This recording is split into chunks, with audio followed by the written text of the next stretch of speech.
विषयों पर आपका स्वागत है। बिना समय गंवाए सीधे चलते हैं आज के टॉपिक पर।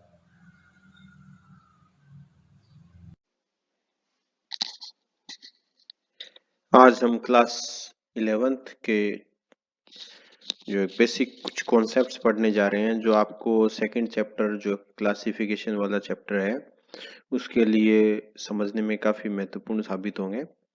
अच्छा, इसमें देखिए जरा, आप क्लास 9th में पढ़ के आ चुके हैं पंच जगत परिकल्पना के बारे में, 5 किंगडम हाइपोथेसिस के बारे में, जहां पर आपने Monera, protista, fungi, Plantae and animalia पढ़ा था।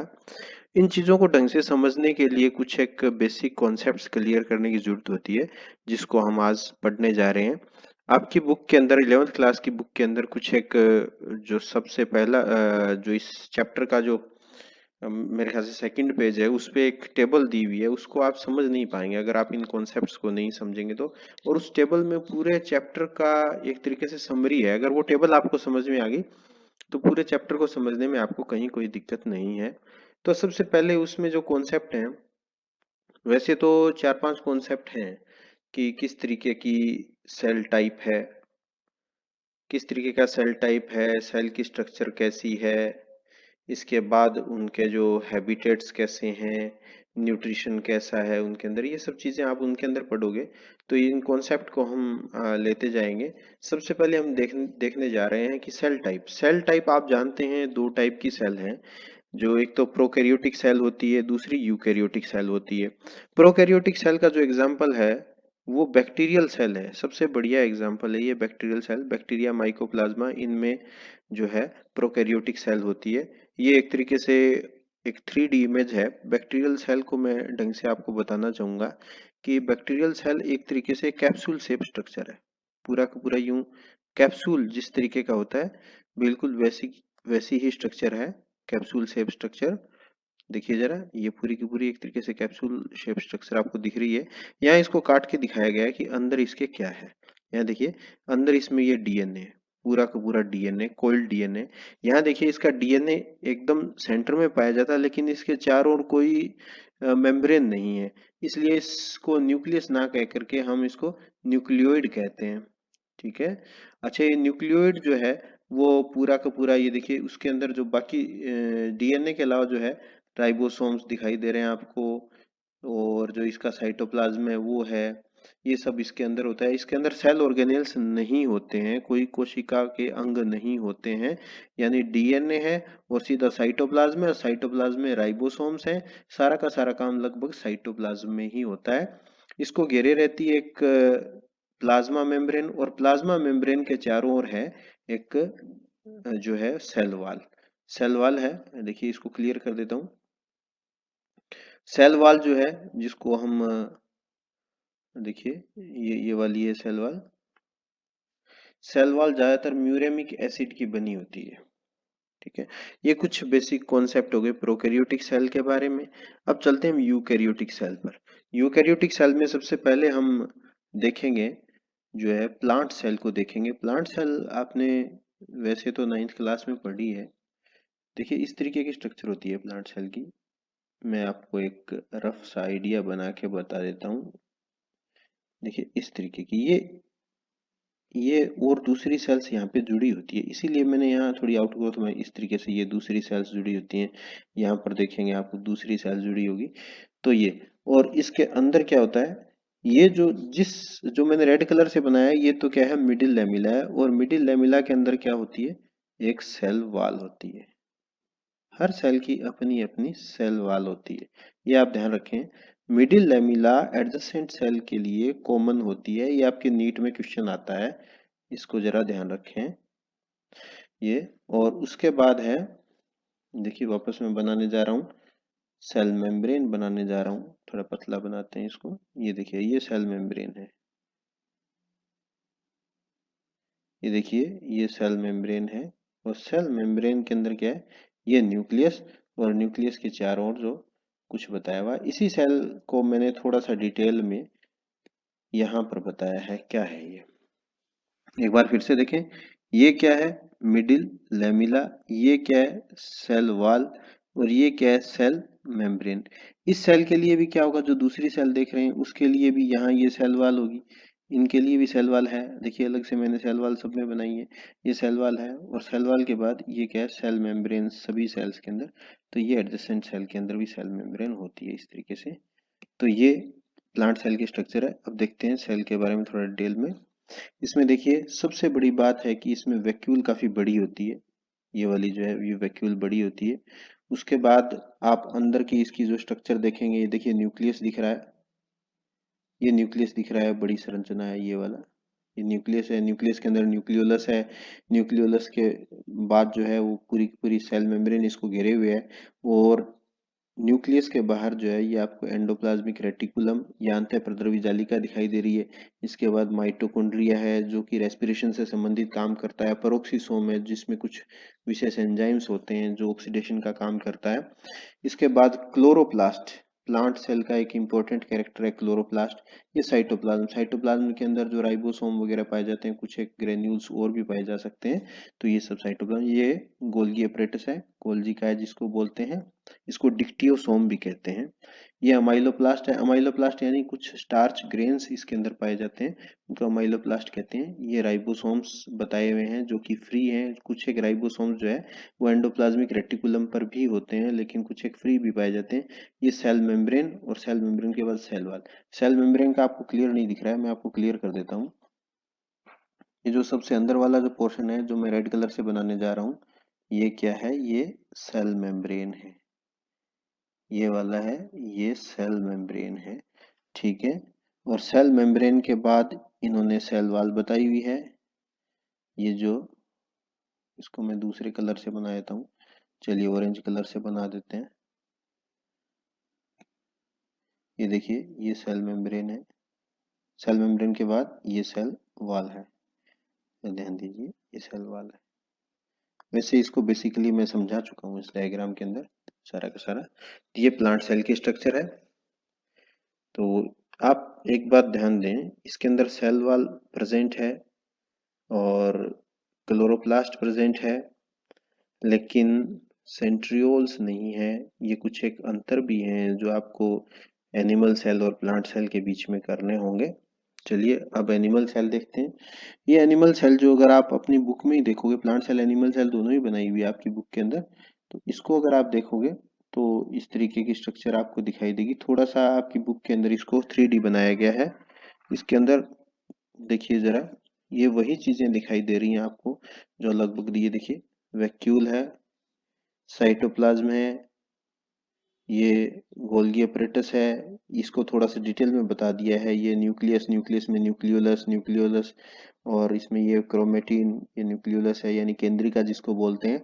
और इस केंद्रक के चारों ओर जो है ये देखिए यहाँ पर फैला हुआ है, बता रखा है, ये endoplasmic reticulum, rough endoplasmic reticulum, यानी इसके ऊपर राइबोसोम्स चिपके होते हैं। ये कुछ एक राइबोसोम्स हैं जो फ्री भी हैं, इनको दोनों को एक साथ इन्होंने बता दिया है।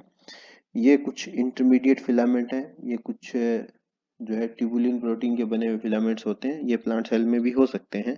ये माइटोकॉन्ड्रिया जो रेस्पिरेशन का काम करता है, ये प्लाज्मा मेम्ब्रेन है, ये माइक्रोट्यूब्यूल्स हैं, और ये सेंट्रोसोम है। ये सेंट्रोसोम जो केवल और केवल एनिमल सेल के अंदर पाया जाता है, प्लांट सेल के अंदर नहीं पाया जाता। इस बात को आप ध्यान रखें, ठीक है, इस बात को आप ध्यान रखें। ये सेंट्रोसोम जो है वो केवल और केवल जो है एनिमल सेल के अंदर पाया जाता है, प्लांट सेल के अंदर नहीं पाया जाता। अब आगे चलते हैं।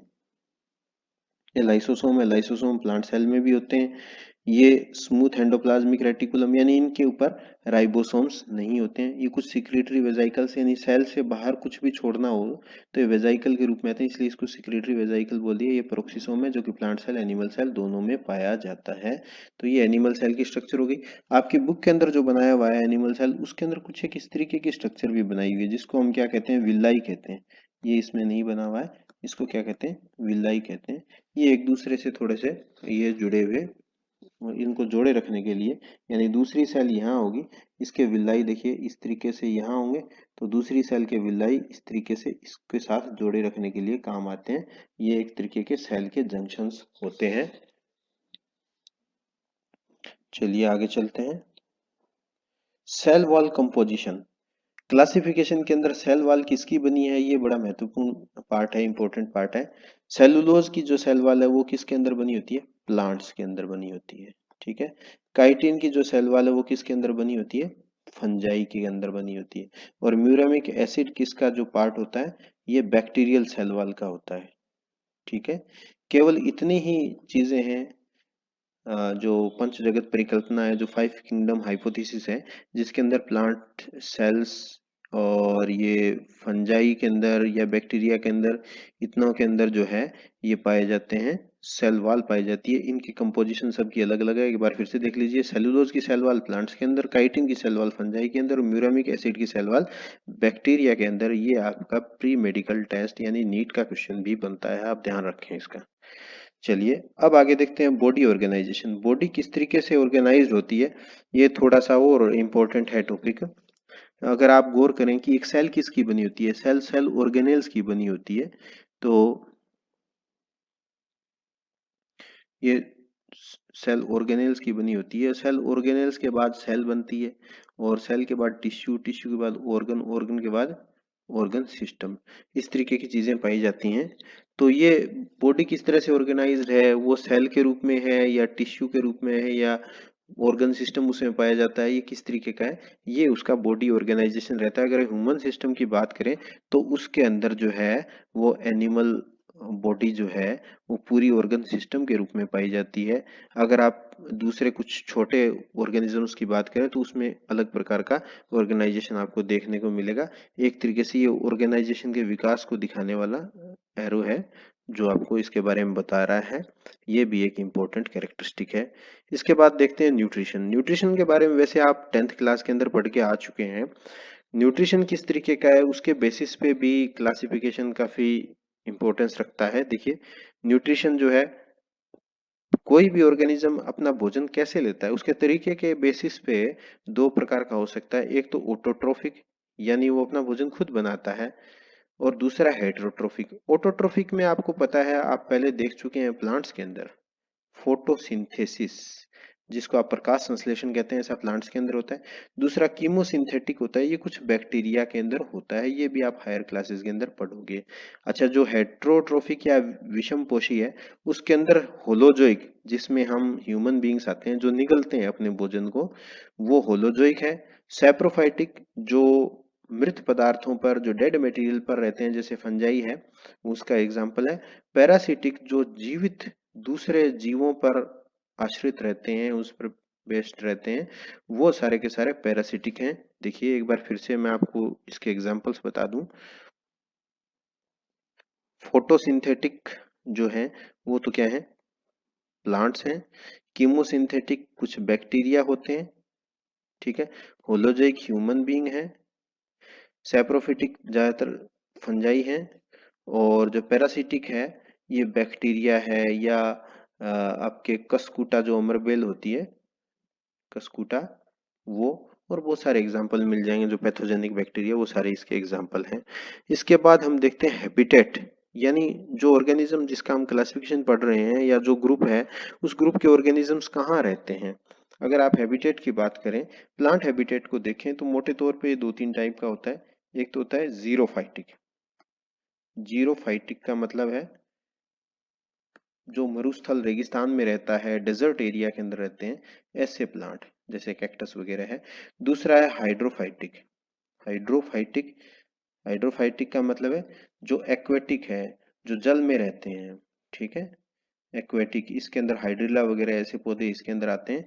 दूसरे आते हैं टेरेस्ट्रियल। टेरेस्ट्रियल का मतलब जो भूमि पर उगते हैं, स्थल पर रहते हैं, ठीक है, जो अर्थ सरफेस पर रहते हैं, अर्थ सरफेस पर जो रहते हैं वो वाले। अच्छा, इसी तरीके से एनिमल हैबिटेट हैं। एनिमल हैबिटेट के अंदर आप जीरिक एनिमल बोल सकते हैं। जीरिक एनिमल जो डेजर्ट में रहते हैं, ठीक है। और एक्वेटिक एनिमल्स, एक्वेटिक एनिमल्स जो वाटर के अंदर रहते हैं। और टेरेस्ट्रियल एनिमल्स जो अर्थ सरफेस पर रहते हैं। ये सारे के सारे आप पढ़ते हैं। तो एक तरीके से बिल्कुल एक जैसा सा ही क्लासिफिकेशन है। इनके बारे में आप पढ़ चुके हैं। इसके बाद आप जो क्लासिफिकेशन को आपको पढ़ने में कहीं कोई प्रकार की दिक्कत नहीं आएगी, आपको ढंग से ये समझ में आ गया होगा। धन्यवाद।